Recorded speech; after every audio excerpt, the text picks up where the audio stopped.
J'ai officiellement ma licence.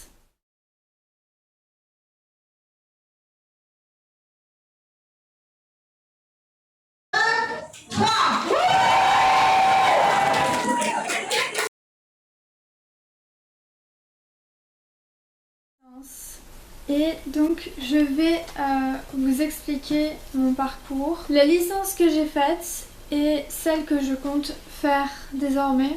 Les matières, on va faire un récapitulatif un peu de tout. Donc j'ai un bac STL, donc un bac technologique, sciences et technologies des laboratoires, spécialité biotechnologie. Donc normalement je devais faire un BTS, donc dans les analyses, BTS métier de l'eau, BTS cosmétologie, parfumerie, ce genre de choses. Il y a pas mal de trucs qui sont disponibles. Mais je n'étais pas prioritaire pour l'université. De base, je voulais travailler dans la recherche scientifique, dans la création de médicaments à base de plantes. Donc j'étais vraiment dans les plantes médicinales, tout ce qui est biologie végétale. Et je voulais partir soit en école de médecine, compliqué, soit du coup, pour commencer, je m'intéressais beaucoup au parcours universitaire SV, qui peut spécialiser ensuite dans la biologie végétale et qui peut amener à des écoles spécialisées en botanique et arboristerie. Donc j'ai postulé là-dedans, j'ai postulé en psychologie parce que ça m'intéressait aussi. J'ai postulé en lettres, en BTS cosmétologie et j'étais en liste d'attente sur à peu près tout, sauf les lettres qui m'ont répondu directement. Les universités de lettres, donc j'avais postulé à Agen, j'avais postulé un peu partout dans le sud-ouest. J'avais postulé à Bordeaux et à Bayonne. J'ai été directement acceptée à Bordeaux et à Bayonne. À savoir que Bordeaux proposait un enseignement à distance et j'en avais parlé avec mes parents, ça m'intéressait parce qu'il y a à peu près le même nombre d'heures en train entre Bordeaux et Bayonne depuis chez moi, donc voilà, c'était assez kiff-kiff. Donc j'en avais parlé, l'enseignement à distance m'intéressait, je suis quelqu'un d'assez assidu, enfin c'était noté en plus sur mon relevé de notes pendant le confinement et tout. Parce que c'était pendant le confinement que j'ai eu le bac. Mais finalement, ils n'ont pas voulu. Et donc je suis partie à Bayonne, qui fait partie de l'UPPA, c'est-à-dire l'université de Pau et des Pays de l'Adour. Donc ça regroupe Pau, Bayonne, Anglette et Mont-de-Marsan.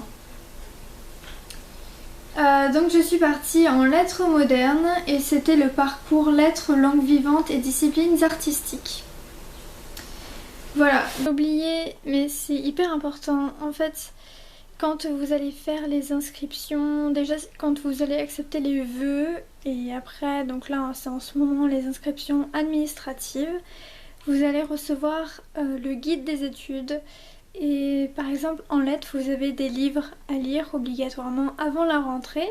Il faut savoir que c'est aussi obligatoire parce que vous allez avoir des tests de connaissances sur les œuvres, donc voilà. Et il y en a qui sont notés. Et voilà, il y a tous les ans, il y a des élèves qui n'ont pas lu, qui se font un peu défoncer par les profs. Donc voilà, si vous voulez pas être dans ce cas-là, vaut mieux que vous les lisiez à l'avance. Surtout qu'il y en a pas mal et il y en a sur les 2 semestres chaque année. Donc voilà, préparez-vous à l'avance parce que entre les examens, les devoirs et les cours, vraiment vous n'aurez pas beaucoup de temps pour lire les bouquins. Vous allez faire des dissertations, vous allez faire de l'analyse de texte, voilà, avec des termes techniques. C'est pour ça qu'on a de la grammaire, de la linguistique stylistique. Et on a aussi des bouquins en littérature comparée. Donc au niveau des matières, au premier, tout ce qui est premier et second semestre, on a énormément de matières parce que la première année, on peut avoir un gros panel d'options. Il faut savoir que les matières obligatoires et les options c'est en fait c'est la même chose hein, parce que vous êtes obligé de choisir des options. Donc c'est pas des options, c'est pas vraiment des options quoi. Donc on avait latin. Le latin en fait c'est obligatoire en L1. Je crois que c'est possible de prendre en L2. Je suis pas sûre. Moi je l'ai pas pris en tout cas. Donc voilà. Latin obligatoire, on l'a en L1. On a les langues vivantes. Alors il y a 2 langues vivantes obligatoires en L1. Donc soit anglais soit espagnol, et donc en LV2 vous avez soit espagnol soit anglais. En fait à partir de la L2 vous avez la LV1 qui est obligatoire mais plus la LV2. Voilà. On a littérature comparée, on a texte fondateur qui est exclusif à la L1 aussi. Langue française et expression, ça c'est exclusif aussi à la L1. Mais on s'entend parce que finalement en fait c'est de la grammaire et ça va être suivi en L2 et en L3 par la linguistique et la stylistique. Voilà, donc après on a littérature française. Alors nous on avait fait du 19e et du 20e sur les 2 semestres. Au second semestre on avait aussi rajouté du 18e. Donc on avait fait Proust, Balzac, Diderot. Et puis en CM et tout, on avait aussi vu un panel d'auteurs où on avait revu tout ce qui était romantisme, naturalisme, etc. etc. Surréalisme et tout. On a vu vraiment tout, on a balayé un peu tous les mouvements littéraires. La méthode littéraire aussi, très important. C'est matière obligatoire évidemment. Pour les options, un semestre sur 2, on a histoire du cinéma qui est possible. On a histoire de l'art qui est sur les 2 semestres. Voilà, donc ça c'est vraiment les options que j'ai choisies. Il y en a d'autres. Il y a théâtre, il y a je crois en UECF, ça c'est une option qui n'est pas obligatoire. Mais en UECF, vous pouvez choisir sport ou faire un stage par exemple. En plus d'autres options qui sont disponibles, LV2, musique, théâtre, etc. Donc moi j'avais choisi histoire de l'art, histoire du cinéma, musique. Pour la musique, nous on avait un partenariat avec le conservatoire de Bayonne. Donc j'ai pu faire pratique du spectateur, donc en fait c'est de l'histoire de la musique et des analyses de ballets, d'opéra. Donc on va voir les fameux ballets, opéras, etc. Et donc après on doit rédiger un rapport avec des questions et tout. Pardon, il y a des voitures qui s'arrêtent à côté de la maison. En musique, donc j'ai fait histoire de la musique, j'ai fait un peu de solfège, très rapide hein, parce que je joue pas d'instrument. Et on n'a pas eu la chance d'avoir des classes d'instruments qui ouvrent. Et puis j'ai fait du chant. Donc en fait le solfège ça s'appelle formation musicale FM.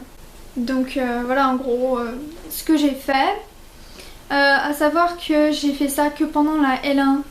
Tout simplement parce que comme je faisais des allers-retours de chez moi à l'université en train et que les cours de l'université sont primordiaux par rapport à ceux du conservatoire, j'avais cours au conservatoire le soir entre 18h et 21h et donc mes parents étaient obligés d'aller me chercher.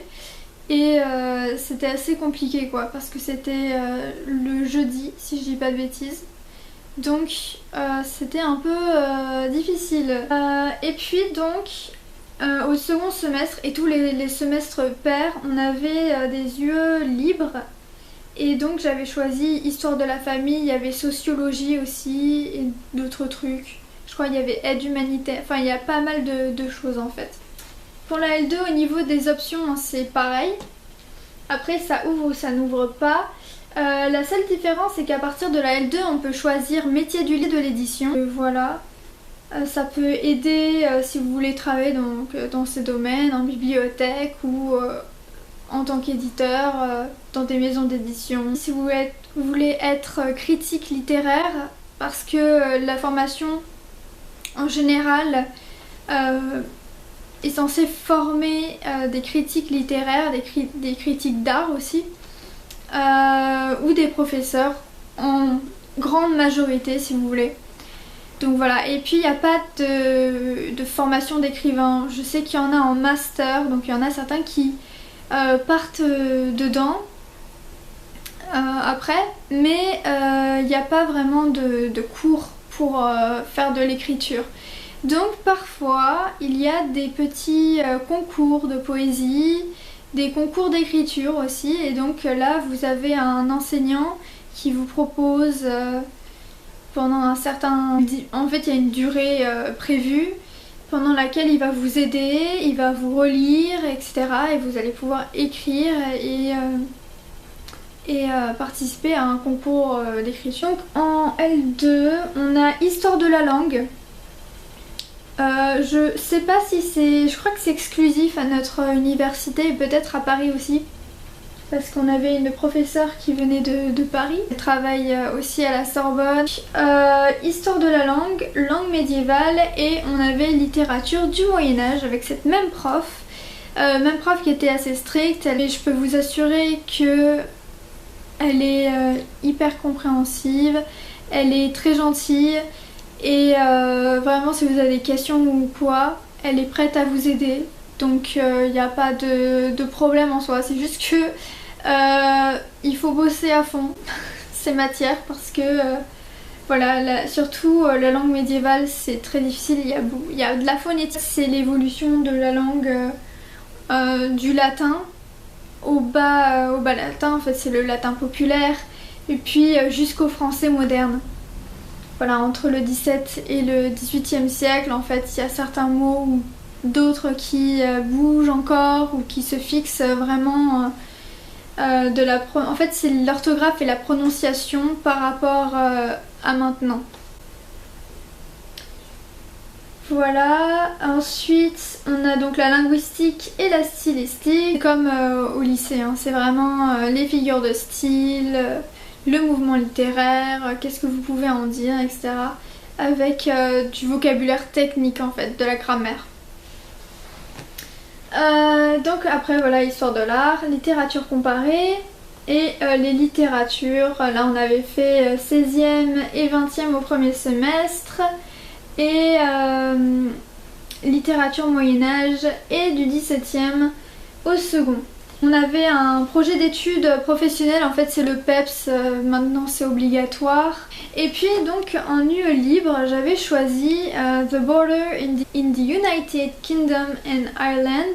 C'est un UE complètement en anglais en fait. Et donc c'était plus journalistique, c'était sur l'histoire donc là de l'Angleterre et de l'Irlande. Entre l'Irlande du Nord et l'Irlande du Sud, voilà. En L3... littérature 16e, 19e et 20e au premier semestre et Moyen-Âge 17e et 18e au second. Littérature comparée, langue médiévale, il n'y a plus d'histoire de la langue en troisième année. Stylistique, linguistique. Voilà, donc après j'avais fait histoire de l'art, histoire du cinéma. Et puis évidemment l'anglais. J'ai refait de l'espagnol parce que je me suis dit que quand même il fallait que je garde un minimum. Je suis nulle en espagnol, c'est terrible. Mais voilà. Donc grosso modo, je voulais quand même avoir un certain niveau et puis pour m'aider à apprendre l'italien aussi parce que je suis d'origine italienne et que mon père n'a pas appris l'italien, donc j'aimerais bien faire ça. Et partir en Italie. Au niveau des débouchés, donc j'ai dit les principaux, mais grosso modo il y en a qui partent ensuite en master dans l'illustration, dans les BD ou le manga. Il y a un peu de tout finalement, il y a l'écriture jeunesse, tout ce que vous pouvez imaginer pour des études littéraires ou même d'histoire de l'art en fonction des matières que vous avez faites. Voilà, et puis si vous avez un niveau de musique important, un diplôme ou quoi, voilà, évidemment vous pouvez faire beaucoup plus de choses que ça même. Voilà. Et donc maintenant je repars en licence au lieu de faire un master. Je voulais partir en musicologie aussi parce que je chante.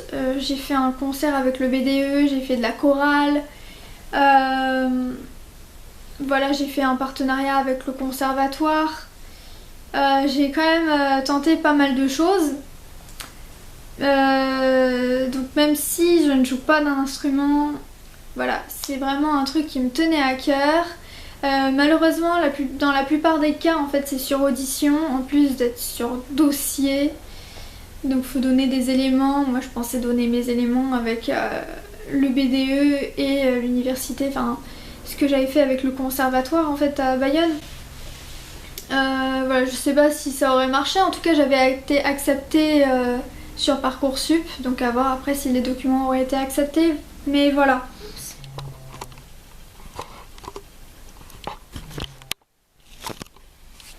Donc je voulais vous montrer un petit peu parce que j'avais un trieur, un lutin de musique. Il faut savoir que en seconde j'ai fait l'option musique déjà en plus, alors que c'était plus obligatoire. Donc voilà, alors j'avais un prof de guitare en troisième. Donc j'avais fait quelques petits trucs, voilà, comme ça. J'étais pas à l'aise avec lui. Donc j'ai arrêté. On avait fait pas mal de trucs quand même, voilà. Après j'ai eu en première année à l'université quelqu'un qui m'a aidé un peu à faire les accords en guitare, reprendre les bases un peu pendant quelques mois. Et puis en fait il m'a ghost et j'ai plus de nouvelles pendant des années. Et il y a un an il est revenu. Et en fait il travaille et tout. Donc il a pas vraiment le temps, j'ai pas décidé de reparler. On fait de la musique ensemble néanmoins, de temps en temps. Et puis il a une amie qui part justement en musicologie à Bordeaux cette année. Et elle voulait qu'on fasse des chansons ensemble, donc j'ai envoyé mes parties et voilà, on verra ce que ça donne. Donc voilà, alors ça, c'est ce que j'ai fait au conservatoire. Voilà, alors quelques petits aperçus. Voilà. Alors là, c'est que le solfège. J'ai pas d'enregistrement des cours de chant. Par contre, j'ai les ballets et les opéras. Donc je verrai si je vous montre des extraits. Enfin bref, on a fait pas mal de trucs quoi. Donc voilà. Et ça c'était mes fiches de révision. J'ai fait un truc. On a étudié en fait le rythme. Après, voilà, c'est juste les bases. On a fait la clé de sol et la clé de fa. Voilà. Partir dans les langues. Et donc de base, je voulais partir en LLCER en anglais. Donc c'est vraiment la même licence mais complètement en anglais et sur l'histoire de l'Angleterre ou de l'Amérique, je sais pas. Et puis finalement j'ai vu LEA, donc langue étrangère appliquée. Donc là on peut choisir, enfin on a deux langues. Il y a l'anglais obligatoire et ensuite il y a une seconde langue. Donc moi j'ai choisi l'espagnol parce qu'il faut quand même avoir des bases.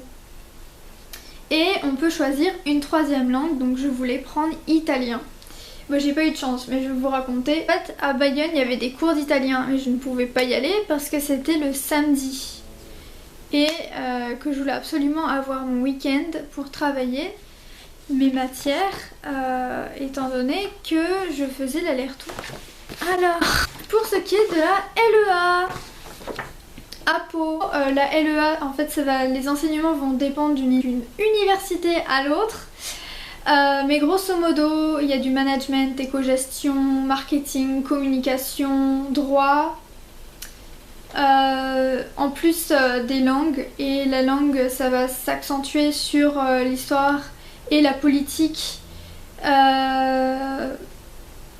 Le contexte, en fait, géopolitique d'un pays. Donc je sais pas, peut-être l'Amérique latine ou l'Espagne pour tout ce qui est en espagnol. Et puis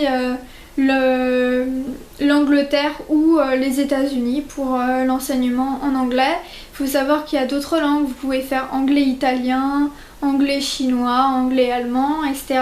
Donc voilà, mais grosso modo, voilà comment ça s'organise. Et donc ensuite vous avez vos matières. Moi dans mon fascicule, ils me disent qu'il y a communication et médias, donc peut-être que ça va porter que sur la communication. Peut-être qu'il y aura un peu de marketing ou de l'éco-gestion. J'en sais rien du tout. Normalement, c'est les matières. Il y a une ou deux matières qui sont communes à toutes les universités, j'ai vu. À Bordeaux, il y a de l'économie, si je dis pas de bêtises. Donc il y a du droit aussi. Donc je sais pas. Moi, je pars à Pau, donc parce que comme j'étais à Bayonne, c'est plus facile. Enfin, j'ai été acceptée à Bordeaux aussi, mais c'est plus simple finalement de partir à Pau. Voilà. Donc en fait, si, il y a marqué... on a 132 ECTS, c'est des crédits, sur 180 en tout, entre le parcours éco-gestion et les parcours langue de spécialité et parcours FLE. Alors il faut savoir que j'ai choisi le parcours langue de spécialité plutôt que le parcours FLE qui fait aussi partie de la LEA. Il y a deux parcours différents. C'est comme les lettres, j'ai pris lettres modernes mais il y a aussi lettres classiques. Lettres classiques, c'est par rapport aux langues anciennes, les langues mortes, donc latin ou grec. Donc FLE, si je dis pas de bêtises, c'est un parcours d'enseignement plus spécialisé dans le master MEF qui permet de passer les concours du CAPES ou de l'agrégation. Donc a priori on va avoir de l'éco-gestion. Donc pourquoi j'ai choisi LEA à la place de LLCER? Parce que ça m'apportait d'autres compétences, de la culture, d'avoir enseignement dans d'autres disciplines qui peuvent être très intéressantes pour faire d'autres choses dans la vie, vu que je ne sais pas ce que je veux faire. Et le truc c'est que si jamais j'y arrive pas, je peux avoir une passerelle directement en LLCER. Et je pouvais faire LLCER et partir en LEA, sauf que pour moi avoir plus de disciplines, plus de maths, etc. Même si c'est plus ou moins superficiel par rapport à la civilisation et les langues, puisque ça fait quand même partie du tronc le plus important au niveau des coefs, ça fait quand même énormément de matières différentes qu'il faut gérer et qui permettent d'avoir beaucoup plus de portes. Je peux toujours faire du journalisme avec ça, de l'édition. Je peux partir en traduction, chose que je ne pouvais pas faire avec une licence LLCER ou une licence de lettres, puisqu'il faut au moins 3 langues. Donc voilà, il y a pas mal de choses. Je peux continuer en musique, je peux continuer en art. Donc voilà, ça m'ouvre juste plus de portes. Et un bac plus 3, on peut partir dans les métiers de la communication ou de l'administration, de l'enseignement ou de la recherche ou de la traduction. Donc là par exemple agent d'accueil dans les structures touristiques, assistante d'organisation de congrès, animatrice culturelle, assistante administrative trilingue, chargée de mission, consultante responsable marketing et communication, professeur de langue dans le secondaire, voilà, enseignant-chercheur, ça c'est pour l'université, interprète de liaison, traducteur audiovisuel ou traductrice technique. Il conseille quand même d'avoir un bac plus 5, mais voilà, après en master on peut vraiment s'orienter dans la spécialité qu'on veut. Donc voilà, on a la grammaire anglaise, on a la grammaire espagnole, on va avoir communication et médias anglais et espagnol. Civilisation pays anglophone, on va avoir la civilisation britannique. Ensuite on va avoir la civilisation espagnole. Ensuite dans les langues vivantes. Voilà, donc l'apprentissage d'une 3e langue est obligatoire, que l'on peut prendre au niveau débutant. Dans les langues vivantes, il n'y a pas italien à Pau malheureusement.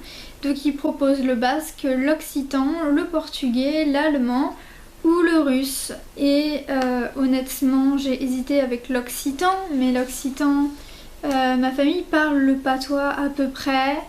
Ma grand-mère ne connaît que quelques mots, donc je sais pas. Et puis finalement, ça se rapproche plus ou moins, c'est pas vraiment la même chose mais que l'espagnol.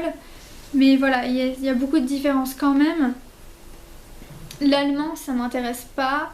Le portugais, ça se rapproche de l'espagnol. Je sais pas trop si je veux vraiment faire ça. Et donc je me disais peut-être le russe. Mais honnêtement, j'aurais préféré que ce soit de l'ukrainien du coup. Pour des raisons évidentes. Donc je me sens pas très à l'aise à me dire que je vais prendre russe. Je sais pas. Je verrai. Donc voilà, après au second semestre, en plus de tout ça, on va avoir de l'initiation au thème et du journalisme. Donc en anglais et en espagnol évidemment. Voilà, après on a l'UPEPS et finalement on a des yeux libres, à savoir que du coup je crois pas qu'on ait de conservatoire à Pau. Donc peut-être pas la musique, je sais qu'on peut avoir du sport, danse, escalade, etc. Il y a pas mal de trucs, il y a surf aussi. Mais je pense pas pouvoir le faire étant donné que je vais devoir repartir en train. On verra ce que je fais, je sais qu'il y a du théâtre, je sais pas s'il y a de la comédie musicale, ça me tenterait vu qu'il y a de la musique. En L2, il nous recommande d'avoir une certification en informatique. Après c'est la même chose au semestre 3, sauf qu'on a la culture numérique, donc le fameux enseignement informatique nommé C2I. Et après on a des tandems linguistiques qui sont proposés, ça fait partie des yeux libres, soit en anglais soit en espagnol. On a exactement la même chose au semestre 4, sauf que la culture numérique est obligatoire et on aura une autre UE libre à choisir. À semestre 5, on a le stage obligatoire de 4 à 5 mois. Le truc c'est qu'on peut faire un stage en université dans une des universités partenaires ou en entreprise via Erasmus. Voilà. Donc on peut partir je crois n'importe quand. Par contre au semestre 5 il est obligatoire, en fait on fait que ça, on a que ça dans... Si je vous montre là, on va voir ce qu'on va voir. Voilà, il y a vraiment que ça et après on passe au semestre 6. Et le semestre 6, voilà, c'est la même chose. On a de la version et du thème en anglais et en espagnol. Expression trilingue appliquée à l'entreprise avec de l'interprétariat thème anglais et espagnol et de l'interprétariat version anglais et espagnol. Les langues vivantes évidemment. Culture numérique obligatoire et le PEPS. Voilà. C'est vrai que je suis pas à l'aise du tout en espagnol, mais bon. Je dirais que j'ai un niveau A2. B1 maximum en espagnol. Si je travaille, je peux avoir un niveau B1. Mais voilà, de base, juste avec mes acquis, j'ai le niveau A2. C'est très difficile pour moi de faire des phrases, de retenir les verbes et tout. J'ai pas beaucoup de vocabulaire non plus, donc voilà. Et par contre, j'ai le niveau B2 en anglais. Et là, j'essaie d'avoir le niveau C1 et j'aimerais passer le Cambridge. Voilà, donc avec la LEA, j'espère pouvoir développer tout ça éventuellement. Et de mon côté, j'ai fait Duolingo en italien et je suis des vidéos sur YouTube et je me fais des petits carnets avec les verbes, etc. Pas sûr que ce soit une très bonne idée pour commencer, mais je faisais ça, j'avais un professeur au collège qui nous forçait à apprendre les verbes irréguliers en anglais. C'était difficile, mais en vrai... J'aimais beaucoup l'anglais et j'ai fini par apprendre et j'étais bien. Et maintenant je me débrouille très bien en anglais. Voilà. Après musique en espagnol ça pourrait être intéressant. Pareil en italien du coup pour apprendre parce que c'est pas mal. Traduire et retenir éventuellement des films. Mais j'avoue que je sais pas trop. Je regarde beaucoup de films et de séries en français. Parfois je regarde en anglais, c'est très rare. Mais je me débrouille bien donc j'ai moins besoin. Après, mettre mon téléphone en anglais pour mieux parler et avoir tous les mots directement. Je le fais aussi, je joue en anglais, donc voilà. Donc voilà, après j'ai la 6000 débutant italien. À voir du coup si je choisis portugais, russe. Peut-être que je passerai par là aussi pour m'aider. Voilà, j'ai un A6000 C1 jusqu'à C2 en espagnol que mon père m'a acheté. J'étais là en mode non, ça va pas le faire. Je vais pas m'en sortir. Donc voilà, voilà, j'espère quand même y arriver sans avoir à basculer en LLCER anglais. Mais voilà à peu près où j'en suis. Et puis je vous ferai une autre vidéo avec tout ce qui s'est passé récemment. Vous savez déjà pour le permis, j'ai mon examen le 31 juillet, j'ai très peur. Mais voilà, donc je vous ferai une autre vidéo là-dessus. J'espère que ça vous aura plu. Si vous avez des questions, n'hésitez pas. Et je pense que je vous ferai un retour plus tard pour voir comment je m'en sors. Voilà. Merci de m'avoir suivi. À bientôt. Petit choun, mon bébé.